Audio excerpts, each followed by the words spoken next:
may I just add on to this discussion? I'm really pleased with the fact that you are employing our own staff to manage this, because in other states, they're actually hiring a manager to manage this thing. So again, that would be a short-term thing based on how the funds are allocated. But I really like the idea of hiring our own staff and supplementing their salary with this. I really like that. That's a good point, Ms. Mumford, because we have the HR coordinator, Dr. Hill, the administrative team. We have sat down, we've talked to staffing agencies about bringing people in, because we welcome this money, but this money has a lot of accountability to it. And that goes across construction, goes across facilities, goes across the district. So with this money comes additional duties. The money even provides for us we are able to hire somebody separately to manage this money for us and make sure we're in compliance. We haven't opted that route. Instead, we looked across the district to see who we could use within the district and just supplement them with these funds, because they're already familiar with what's going on in the district, and it's an easier adjustment, and it's a way for us to also promote our employees, the staff that we do have. I really like that. Thank you. I have questions. Yes, Ms. Fraser. Okay, I have to just be blatantly honest, and I want to preface my comments with stating that, philosophically, I'm all about paying people for the jobs that they do.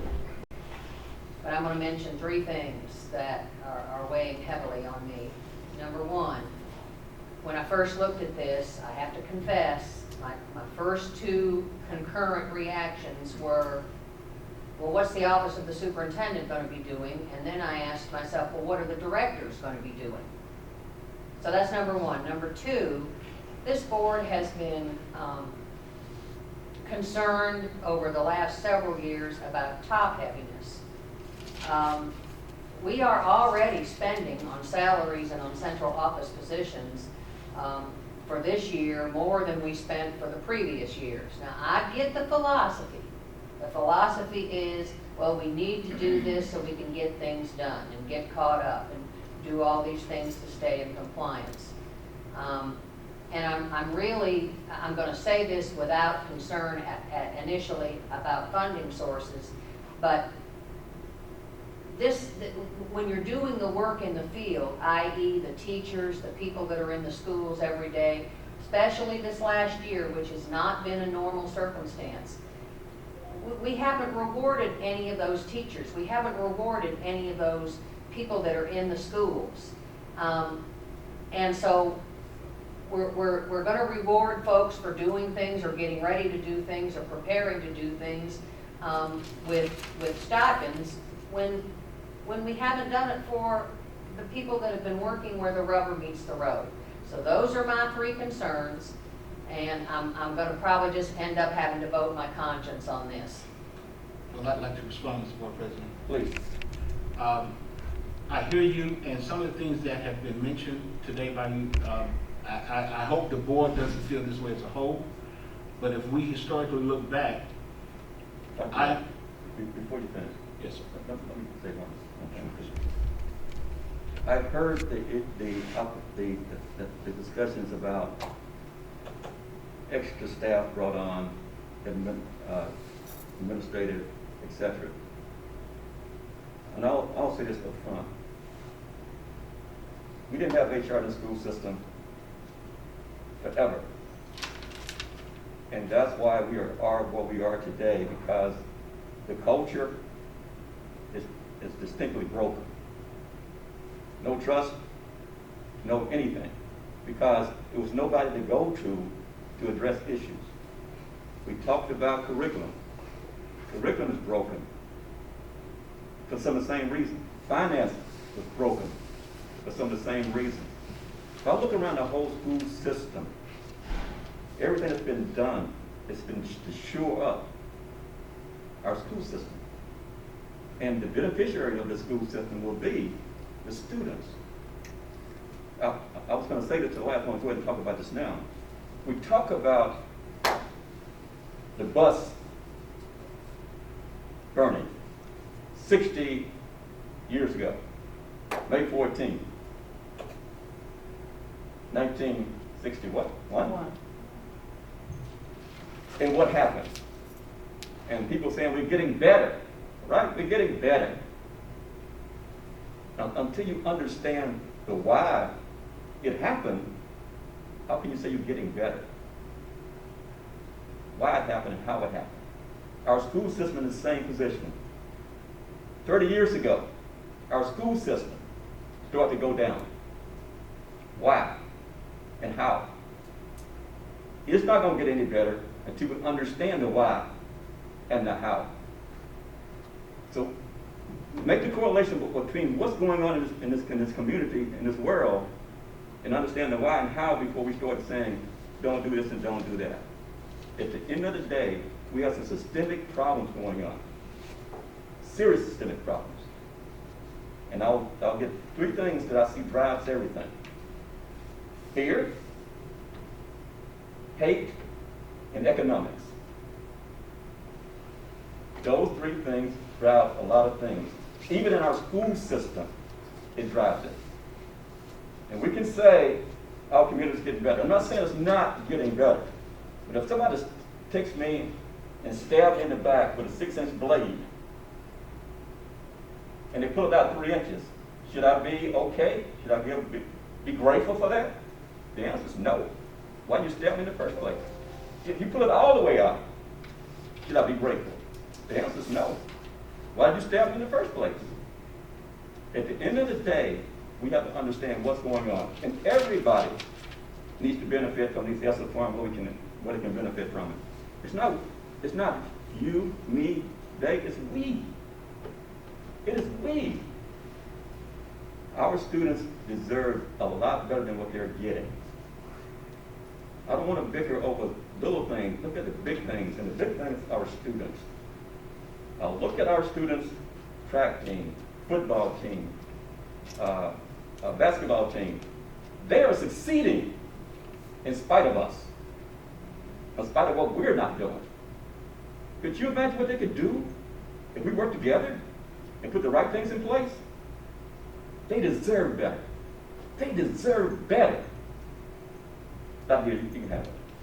Thank you, Mr. Board President, board members. I just want to give you a couple of comments. When we talk top heavy, as Mr. Houston pretty much basically explained, what you don't know are the inner workings. The individuals that were hired are taking on more of the duties that they're supposed to take on. However, they were asked to do these things at a much less pay rate.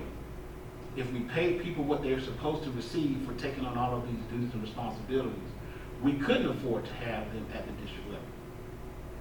And Mr. Houston stated correctly, we have dropped the ball. Now, historically, we were told by Lee versus Macon, the attorneys that came down, we should have an HR years ago. We should have more than one person in the HR department.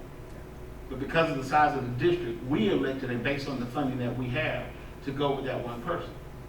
Now, everybody that's receiving a supplement, the small supplements that they are receiving, are not something that's going to continue on for years. But however, at the same distinct, if I pay someone overtime to be here, because we've already had a situation with overtime, where we paid a substantial amount of money and that person really should be salaried. But because of them telling us what they were told historically by the past administration that they could do. And I won't get into that. In terms of teachers and what we're doing for teachers, we are bound by specific guidelines of how you can utilize money. And everyone knows, if you've been in administration or you've been in any type of leadership position in an organization where you have direct contact with funding, you have to follow certain guidelines when it comes to paying people. We've already identified some teachers that we'd like to utilize. However, if we call and say we want to do this, we just can't do willy-nilly what we want to do and how we want to do it. We are going to follow those guidelines, because I'm not going to put us in a situation where my name becomes mud or this district name becomes mud. So when we talk about teachers not receiving anything, yes, teachers should have already received something, because other districts around us are giving bonuses. The problem is when your local fund budget, your local money has not been where it's supposed to be for the last 7 to 9 years, you're gonna have some problems and not be able to give that. I've already had 5 conversations with the CSFO. What can we do in order to give our teachers something to say, we appreciate you, we thank you? And of course, she has to be ethical and honest. Dr. Hill, we can't do that right now. We cannot use ESSER funds to do that. No matter who says they utilize ESSER funds, they didn't utilize ESSER funds. They all had a substantial amount of money in their local funding where they could produce this. Eventually, we will get there. Truth be told, the teachers deserve a raise from the district also. But we are not at that point that we can do that. Now, Mr.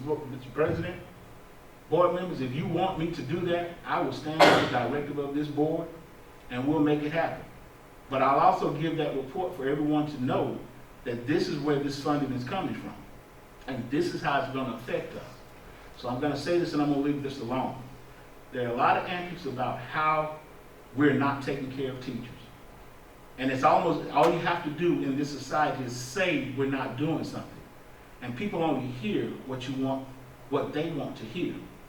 And then we have those that perpetuate the lie so that it increases turmoil, discomfort, and chaos. So everybody assumes that, oh, something is devious behind the closed doors. That is not the case, and I won't allow it, at least as long as I'm superintendent. We're going to do it by the book. We're going to do it right.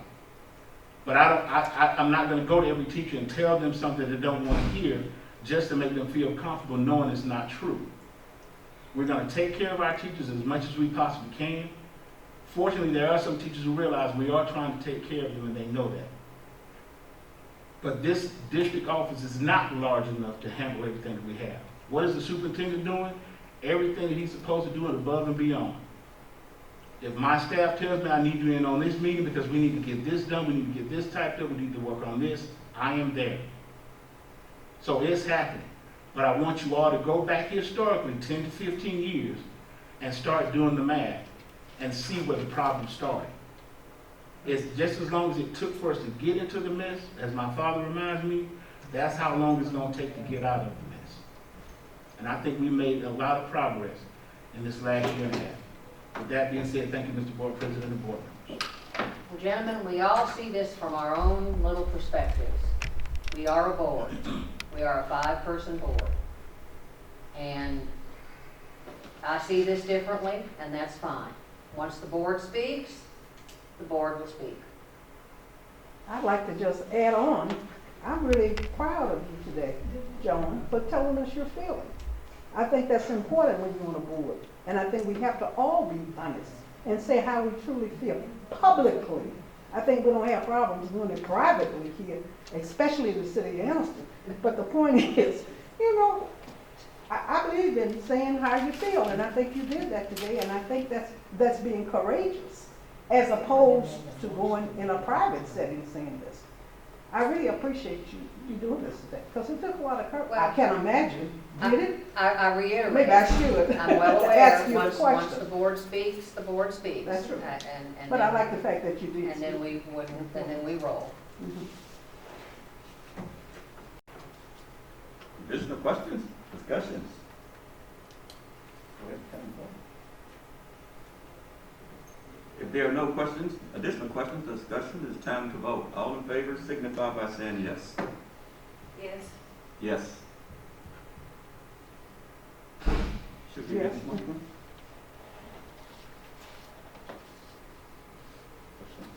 No? No. 3 yeses, 1 no, motion carried.